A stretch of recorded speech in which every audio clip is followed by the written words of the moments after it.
नमस्कार मित्रांनो, कृषी मित्र राजू या यूट्यूब चॅनलमध्ये स्वागत आहे।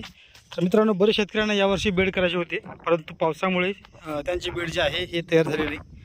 आणि ज्या शेतकऱ्यांनी नागरिक वगैरे करून ठेवलेली आहे आणि त्यांना बेड करायचं असेल त्यांच्यासाठी समोर आता काय करायला पाहिजे, एक तर रोटर मारायला पाहिजे का कल्टिवेटर काय मारायला पाहिजे, तर याच्याबद्दल आज सविस्तर व्हिडिओ आपण बनवणार आहे। तर व्हिडिओ शेवटपर्यंत बघा। ज्या शेतकऱ्यांनी नागरिक केली आहे आणि त्या शेतामध्ये पाऊस वगैरे पडला असेल, आता तुम्ही या ठिकाणी बघू शकता या शेतामध्ये पाऊस पडलेला आहे, तर याच्यामध्ये आपल्याला बेड करायचे आहेत।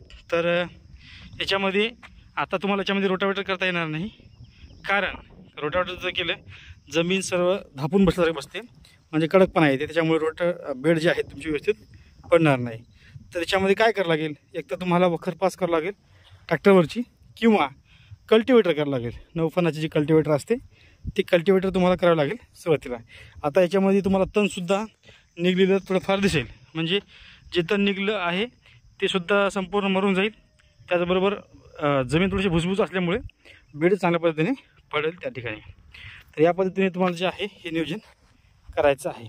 आणि ज्या शेतकऱ्यांचे जुने बेड वगैरे आहेत त्या शेतकऱ्यांनी काय करायचं, तर त्या शेतकऱ्यांनी आता त्या बेडवर जे आहे ते तुम्हाला गवत उगवलेलं दिसेल, सुरुवातीला तुम्ही त्याच्यावर तणनाशक मारून घ्यायचं आहे पेरणीच्या अगोदर, आणि त्यानंतर तुम्हाला समोर पेरणीसाठी ते बेड वापरता येतील। अशा पद्धतीने तुम्हाला नियोजन हे करावं लागेल।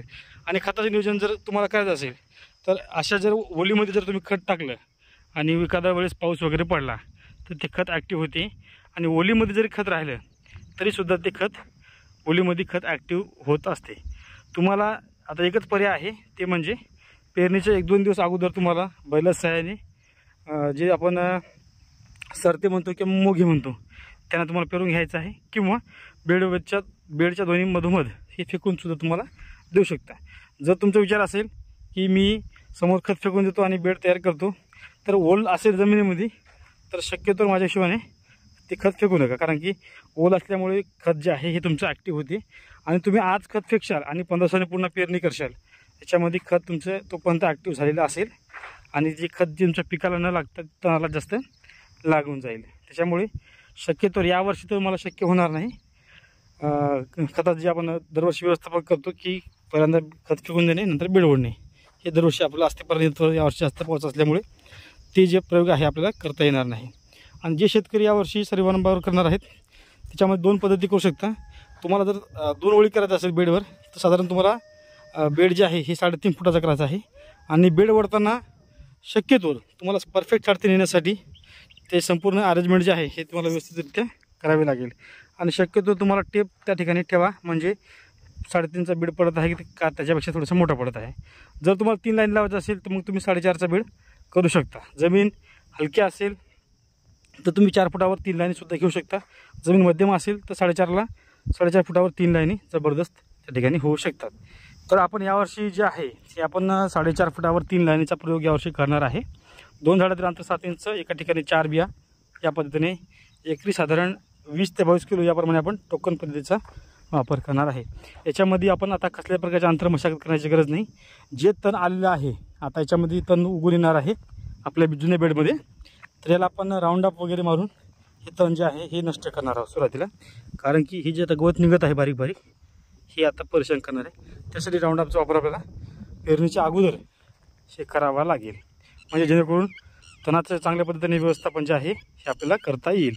हे आपला 0 मशागतीमधला बेड आहे, आणि या बेडवर पुन्हा आपल्याला रब्बीसाठी सुद्धा हाच बेड त्या ठिकाणी ठेवायचा आहे, म्हणजे आंतरमशागत नाही, कोणता खर्च नाही।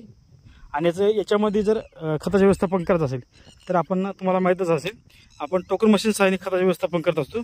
आपण एका वेळेस हे 4.5चा बेड आहे त्याच्यावर आपण 2 लाईनी खताच्या टोकन मशीनने करतो, म्हणजे आपलं खत एक तर वाहून जाणार नाही, त्याचबरोबर खत संपूर्ण शेतामध्ये सारखे अंतरावर सारखं पडेल। आणि लागवडीच्या अगोदर साधारण 2 दिवस अगोदर आपण खत नियोजन जे आहे हे आपण शेतामध्ये करत असतो, म्हणजे एक ते संपूर्ण पिकाला खत मिळालं पाहिजे, त्याचबरोबर खत वाहून गेलं नाही पाहिजे, संपूर्ण हिशोब आपला असते। त्याच्यामुळे उत्पादन जे आहे चांगल्या पद्धतीने त्या ठिकाणी येण्यासाठी मदत होते। तर अशा पद्धतीने तुम्हाला संपूर्ण नियोजन जे आहे यावर्षी करायचं आहे। याच्यामध्ये मशागत करायची गरज नाही, काही नाही। जे तण आलेलं आहे आता ते आहे कुठं तण याच्यामध्ये बारीक बारीक तण सुद्धा निघत आहे। जमीन बघू शकता कशी आहे. बरेच जण म्हणतात जमीन भारी आहे आपली, तर बघू शकता सगळी चुनखडी जमीन आहे. अशामध्ये सुद्धा आपण चांगल्या पद्धतीने उत्पादन घेतो.